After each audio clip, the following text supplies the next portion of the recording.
कौन होते हैं पूछने वाले? आप होते कौन हैं? हमने आपका नाम लेके कहा था आपको कि आप हमसे हमारे घर चले आए पूछने के लिए। तो निश्चित तौर से कहीं न कहीं आप करणी सेना के सदस्य हैं, और नहीं तो जैसा कि राष्ट्रीय अध्यक्ष जी ने बताया कि ये भाजपा के लोग हैं जो राष्ट्रीय कार्यकारी ये करणी सेना बना करके घूम रहे हैं और जो अत्याचार कर रहे हैं, ये वही लोग हैं, दूसरा कोई नहीं है। अभी संजय यादव जी ने बताया कि प्रधानमंत्री के आने के पहले एक लड़की को 23 लोगों ने घुमा घुमा के किया, बीएचयू की घटना बताया। और सबसे ज़्यादा उत्तर प्रदेश में सबसे ज़्यादा क्राइम अगर हो रहा है तो ये बनारस में हो रहा है, जो प्रधानमंत्री जी का सीट और हर शनिचर को मुख्यमंत्री जी का आगमन। अभी हम लोग वाराणसी में हैं और आप देख सकते हैं पीछे आकस्मिक चिकित्सा विभाग में है मित्रों, और जहां पर हरीश मिश्रा को लाया गया है और यहीं पर हरीश मिश्रा जी जो है, बनारस वाले मिश्रा जी जो है वो एडमिट हैं। और आप देख सकते हैं किस प्रकार से अस्पताल में भीड़ है और लोगों का जो है आवागमन। अगर हम बात करें तो सपा का डेलीगेशन जो है अब लगातार जो है यहाँ पर पहुँच रहा है। और ऐसे में अगर हम बात करें तो अभी हमारे साथ प्रदेश सचिव संजय यादव जी हैं मित्रों, और इक्वल पार्टी के राष्ट्रीय अध्यक्ष शशि प्रताप सिंह जी हैं। तमाम सवाल है और सब लोग सवाल कर रहे हैं कि आखिरकार इतना बड़ा हमला जो है कैसे मिश्रा जी के ऊपर हो गया। जुड़ेंगे और बातचीत करने की कोशिश करेंगे। सर, अभी आप आए हैं, मिश्रा जी से मिले हैं, क्या कुछ बातचीत हुई? देखिए, बातचीत मिश्रा जी से हुई है। उनको पहले तो गंभीर चोट आई है और वो संपूर्ण रूप से बात करने की स्थिति में अभी हम लोगों को नहीं लग रहे हैं, और बहुत ही बेचारे जो है कि इस हमले से अचंभित हैं कि आखिर ये कैसे हो सकता है। समाज में बिना सरकार के प्रश्रय के उन्होंने बताया कि हमने ये पूरी बात एलआईओ को, प्रशासन को बता दिया था कि हमारे खिलाफ ऐसा ऐसा हमारे घर पे हो रहा है, और अचानक लोग आते हैं और हमला कर देते हैं। तो ये बिना सरकार के प्रश्रय के ये घटना नहीं हो रही है। जिस तरीके से आपने कल देखा करणी सेना के लोगों ने जिस तरीके से हथियार को लेकर के लहरा रहे थे, आखिर ये सरकार क्या चाहती है? तो निश्चित तौर से आप इस बात को समझ लीजिए कि जब जब पिछड़ा दलित अंगड़ाई लिया है तो मनवादी लोगों को तकलीफ हुई है। और ये माननीय राष्ट्रीय अध्यक्ष अखिलेश यादव जी के नेतृत्व में आज दबे पिछड़े कुल जो लोग हैं, हमारे हैं वंचित लोग हैं, युवा आज अंगड़ाई ले चुके हैं। और 2027 में इनकी जो सत्ता है इसको उखाड़ करके फेंकने का काम समाजवादी पार्टी के राष्ट्रीय अध्यक्ष और नेता करेंगे, और पूरी जनता पार्टी के साथ खड़ी है। और यही बौखलाहट है भारतीय जनता पार्टी की कि कैसे ये पीडीए को एक कर रहे हैं, कैसे पीछे पिछाड़े गए लोगों को एक कर रहे हैं। आज उसी की बौखलाहट है जिसके वजह से भारतीय जनता पार्टी इस पूरे प्रदेश को दंगा में झोंकने का काम कर रही है। और सब लोग समझ चुके हैं, 2027 को आने दीजिए, पूरी जनता हिसाब बराबर कर लेगी। जिस प्रकार से अगर ये देखा जाए, लोग करणी सेना के लोग बता रहे हैं कि ये लोग करणी सेना के हैं जो हमला किए हैं हरीश मिश्रा जी के ऊपर, लेकिन उन लोगों का साफ तौर से बयान आ रहा है कि हम लोगों को किसी राजनीतिक पार्टियों से कोई ताल्लुकात नहीं है और हम लोग करणी सेना से नहीं है। लेकिन कल का बयान अगर बात करें तो वो लोग ये स्वीकार किए थे कि हम लोग करणी सेना का नाम लिए थे। इस पर क्या कहेंगे? हम इस पर कहेंगे कि बीएचयू में जो हुआ था, 3 लोग जो पकड़ाए थे, तो वो भी कहे कि हम लोग भाजपा के नहीं हैं, लेकिन वो भाजपा के निकले लोग। और आज जिस तरीके से ये लोग इनकार कर रहे हैं कि हम करणी सेना के नहीं हैं, तो जब करणी सेना के आप हैं ही नहीं तो फिर आपसे क्या मतलब है इस लड़ाई से? भाई, लड़ाई तो दो ही चल रही है ना, कि एक तरफ पीडीए है और एक तरफ सामंतवादी हैं। लड़ाई तो दो ही है। तो आप जब आ रहे हैं हमारे पास लड़ने के लिए हमारे घर, तो आप बताइए ना कि आप कौन हैं, आप क्यों आए मेरे घर? और अगर हमसे आपको कोई दुख पहुंचा है तो अब प्रशासन शासन है, जाइए वहाँ हमारी FIR कराइए, हमको पकड़े अगर हमने कुछ गलत किया है तो। उसका बयान ये आ रहा है कि हम मामले को पूछने के लिए गए लेकिन हमारे ऊपर हमला कर दिया। आप कौन होते हैं पूछने वाले?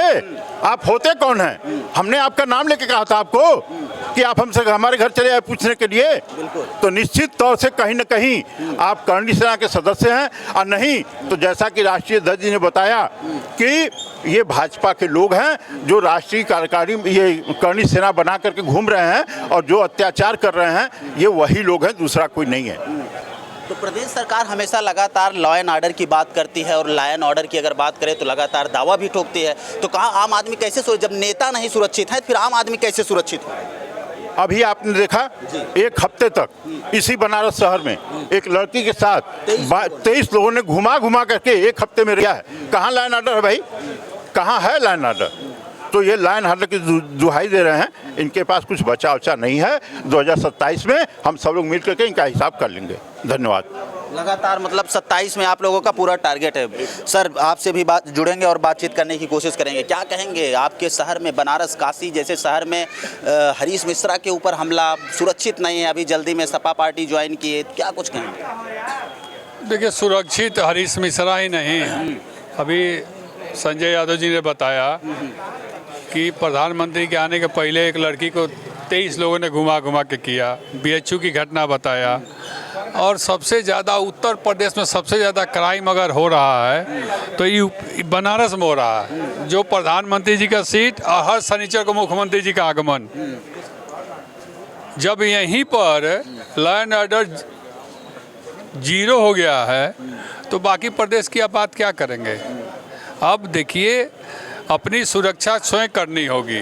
आपको सरकार के भरोसे, शासन प्रशासन के भरोसे और उसकी आशा और उम्मीद में अगर आप रहेंगे कि सुरक्षा हमारी हो देगी, तो हरीश मिश्रा जी पर घटना घटी और यहाँ पर 2 सिपाही बैठा दिया गया उनके सुरक्षा में, ओकर कोनो हथियारे ना हो, कोई जाए 2 थप्पड़ मार के फिर से हरीश मिश्रा के निकल जाए, का कली है। सुरक्षा की चूक तो यही दिखाई दे रही है कि यहाँ पर कम से कम एक असलाधारी 5-6 लोगों को रखना चाहिए कि जो व्यक्ति एक बार अटैम्प्ट कर सकता है वो दोबारा भी अटैम्प्ट कर सकता है इनके ऊपर। तो पहले सुरक्षा यहीं नहीं बढ़ा पा रहे, तब वो आँखिलों को नहीं खुल रहा है। अभी सब सही छोड़ दिए, 1000 लोग आ रहे हैं जा रहे हैं, पता नहीं उसमें कौन व्यक्ति है। तो हरीश मिश्रा की जो घटना घटी है उसकी एक सुनियोजित तरीके से उन्हीं के जाति के लोगों को लगाकर और ये घटना घटाई गई है ताकि ये बवाल न मच पाए। इसमें कहीं से दो राय नहीं है, आप इसकी जांच करा लीजिए। ऐसा क्यों किया जा रहा है? हरीश मिश्रा को रोकने की कोशिश की जा रही है क्योंकि जब से सपा पार्टी ज्वाइन किए हैं कई बार वो जेल जा चुके हैं और लगातार उन्हीं को टारगेट किया जा रहा है, ऐसा क्यों? जो आगे बढ़ता है ना, राजनीति में जब कोई आगे बढ़ने लगता है तो उसके अपने ही उसका टांग तोड़ने का, उसको रोकने का काम करते हैं, समझे कि नहीं? वही सारा खेल है इसमें। हरीश मिश्रा जी जिस तरह से आगे बढ़ रहे हैं, यहाँ तक कि सूबे के सबसे बड़े राजघराना समाजवादी पार्टी का परिवार, पूरे भारत के सबसे बड़े राजघराना के युवराज के द्वारा इनसे बात करना, इनकी समस्या को समाज में भेजना, ये तरक्की ही कर रहे हैं ना। तो रोकने के लिए तो कोई ना कोई बाधक बनेगा, तो रोकने वाला तो रोकता ही रह जाएगा, वहीं खड़ा हो जाएगा, बढ़ने वाला आगे बढ़ता जाएगा। हरीश मिश्रा को अब आगे बढ़ने से कोई माई का लाल धरती पर पैदा नहीं हुआ जो रोक लेगा अब। हाँ, कोई माई का लाल चैलेंज कर रहे हैं? चैलेंज नहीं कर रहे हैं यार, इसको चैलेंज थोड़े कहे, चैलेंज तो कहा था कि तो गर्दन काट ले, ये चैलेंज होता है। हम कह रहे हैं कि जिस तरीके से व्यक्ति अपना काम कर रहा है, नाम हरीश मिश्रा है लेकिन वो बनारस में हरिश्चंद्र जी की तरह सच्चा सत्य सिपाही है। वो जो कहता है समाज के लिए सत्य की बात करता है, जिसका नतीजा वो भुगत रहा है। तो ठीक है, ठोकर खाते खाते ही आदमी आगे बढ़ता है। हरीश मिश्रा आने वाले समय बहुत बड़ा आदमी बनेगा, इतिहास में पूरी एक कहानी लिखी जाएगी हरीश मिश्रा की कि फलाने ने जेल भेजवाया, फलाने ने धमकी दिया, फलाने ने मारा, फलाने हॉस्पिटल में भर्ती हुए, फलाने थाने में भर्ती हुए। इसका इतिहास लिखाएगा, आप चिंता ना करें। इनके माथे पे जो लगा हुआ है ना, उसको आगे ले जाएगा, आप देख लीजिएगा। तो आप ये देख सकते हैं, अगर हम बात करें तो ये हमारे साथ शशि जी हैं और एक दो सवाल और करेंगे। सर, हम ये कहना चाहते हैं, एक सवाल और ये है कि अगर हम बात करें कि ऐसा सुनने में आ रहा है कि उधर से इनके ऊपर जो है FIR करा दिया गया है, या फिर मतलब इनको भी जेल भेजने की तैयारी की जा रही है, पर हमला इनके ऊपर हुआ है, इन्हीं के ऊपर केस भी हो रहा है। ये यहाँ पर प्रशासन ने किसी के दबाव में, प्रशासन के लोग भी एक मानव हैं, आदमी हम लोग की तरह, वो भी देख रहे हैं, सुन रहे हैं क्या हो रहा है। हाँ, जैसे अंधा कानून कान पर आँख पर पट्टी बांध के कोर्ट में होता है, वो थाना में भी अंधा कानून वाला फोटो लगा है, समझ गए कि नहीं? तो किसी के दबाव में, ऊपर की दबाव में, अब बताइए कि आप हमारे घर पर चढ़ के आए हैं, हम ही को मार रहे हैं, मारने की धमकी दे रहे हैं, अब मारपीट के दरमियान पहले हम पर मुकदमा हो रहा है, अब बाद में उन लोगों पर मुकदमा हो रहा है। तो ये बताइए कहाँ तक सत्य है? ये तो अंधा कानून या कौनो कानून होगा वो टो के समझ लेगा कि केकर गलती है वो में। कहने या पूछने की जरूरत नहीं है, गवाह की जरूरत नहीं है। हमारे घर पर चल के तुम आए हो, हम तो तुम्हारे घर चल के गए नहीं।